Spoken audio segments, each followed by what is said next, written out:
செங்கல்பட்டு பேருந்து நிலையம் பக்கத்துல சாக்கடையில இருந்து ஆண் சடலம் மீட்கப்பட்ட சம்பவம் பரபரப்பை ஏற்படுத்தியிருக்கு.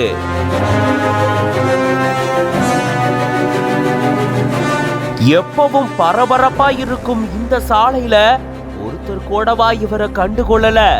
சோகத்தை ஏற்படுத்தி இருக்கு இவருடைய இறப்பு.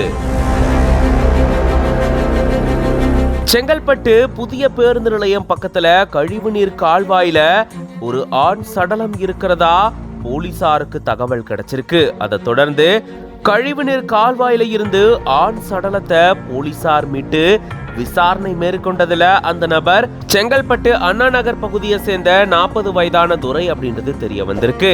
இவரு மெக்கானிக் வேலை செஞ்சுட்டு வந்ததாகவும் இந்த நிலையில தான் இவரு சடலமா கழிவுநீர் கால்வாயில இருந்து மீட்கப்பட்டிருக்காரு. வலிப்பு நோய் ஏற்பட்டு சாக்கடையில இவர் விழுந்தாரா அப்படின்ற கோணத்துல போலீசார் விசாரணையை மேற்கொண்டிருந்திருக்காங்க. மேலும் அந்த பகுதியில இருந்த சிசிடிவி கேமராவை ஆய்வு செஞ்சு பார்க்கும்போது எப்பவும் பரபரப்பா காட்சி அளிக்கக்கூடிய இந்த சாலையில ஒருத்தர் கூட இவர் கீழே விழுந்ததை கண்டுகொள்ளல அப்படின்னு சொல்லப்படுது. இந்த சம்பவம் பெரும் சோகத்தையும் அதிர்ச்சியும் ஏற்படுத்தியிருக்கு.